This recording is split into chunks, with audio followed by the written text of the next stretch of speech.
we are going to be discussing the second major biomolecule of the cell, which are proteins. कि proteins की composition क्या है, उसका parts क्या है, उसका स्ट्रक्चर कैसे बन रहा है, ये सारी चीजें we are going to be discussing in today's lecture. Proteins को अगर मैं आपको इंट्रोड्यूस कराऊं तो प्रोटीन्स बेसिकली हमारे पास अमाइनो एसिड्स के पॉलीमर्स होते हैं या पॉलीपेप्टाइड्स के पॉलीमर्स हैं। All proteins contain carbon, hydrogen, nitrogen and oxygen. यानी ये basic components हैं। ये तमाम proteins के अंदर present हैं। Henceforth, these are the basic components. Some contain phosphorus and sulfur. कुछ के अंदर phosphorus भी हो सकता है, sulfur भी हो सकता है. And few contain iron, iodine and magnesium. और बहुत कम ऐसे होंगे जिसके अंदर iron हो, iodine हो या magnesium हो। अब हम अमाइनो एसिड्स को डिस्कस कर लेते हैं। Amino acids are basically the building blocks of proteins. Amino acids combine करेंगे तो हमारे पास प्रोटीन्स फॉर्म करेंगे। 20 amino acids are commonly found in proteins. 20 का नंबर है कि 20 के अराउंड जो अमाइनो एसिड्स है ना वो प्रोटीन्स की फॉर्मेशन के अंदर पार्ट प्ले कर रहे हैं। They are built on a common plane, एक कॉमन प्लेन के ऊपर बिल्ट है। Each contains an alpha carbon present होगा। It also has a carboxyl group and amino group. एक carboxyl group भी होगा, एक amino group भी होगा और एक variable hydrocarbon R भी present होगा। Variable hydrocarbon R का मतलब क्या है कि hydrocarbon chain है। This could be ethyl, methyl, propyl, कुछ भी हो सकती है। The simplest amino acids are alanine and glycine. Alanine और glycine हमारे पास simplest amino acids की examples हैं। अमाइनो एसिड्स को मैं आपको दिखा देती हूँ पिक्टोरियल स्ट्रक्चर। ये देखिए, ये इसका स्ट्रक्चर है।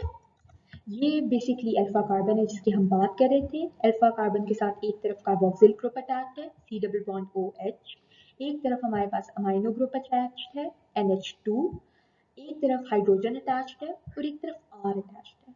R is basically the variable group, कि कुछ भी हो सकता है, कोई भी हमारे पास हाइड्रोकार्बन चेन यहाँ पे अटैच हो सकती है।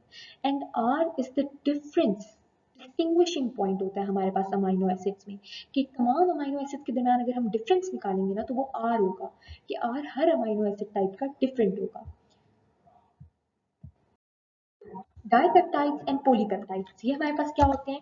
दे are formed by the condensation of amino acids. Amino acids join together करेंगे, कंबाइन करेंगे तो हमारे पास डाइपेप्टाइड और पॉलीपेप्टाइड बनेगा।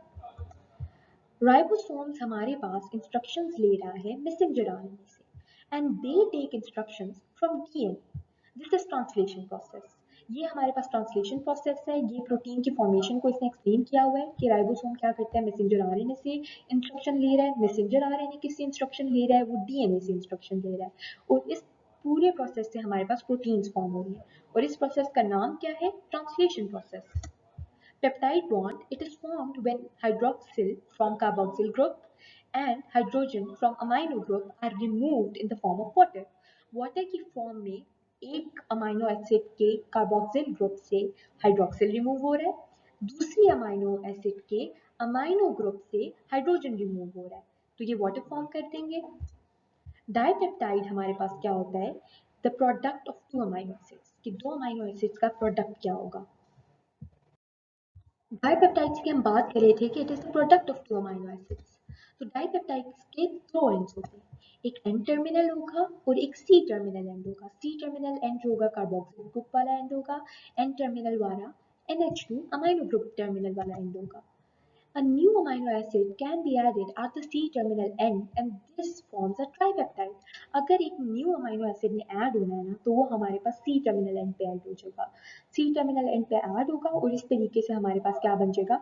एक ट्राइपेप्टाइड बन जाएगा।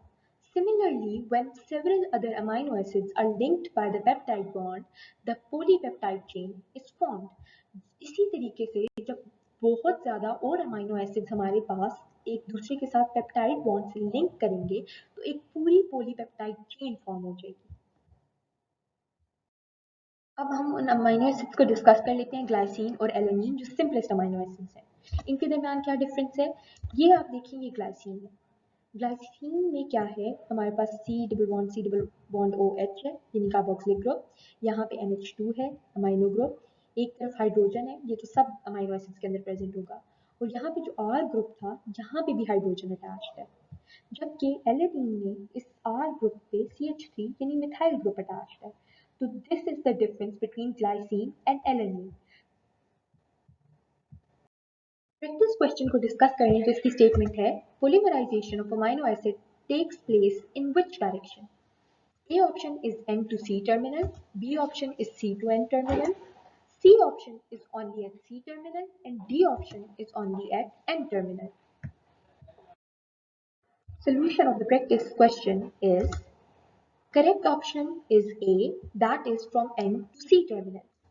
A new amino acid will add up at C terminal. नया amino acid हमेशा C terminal पे add होगा. Hence the direction of polymerization is from N to C terminal. इसीलिए जो direction होगी polymerization की वो N to C terminal होगी.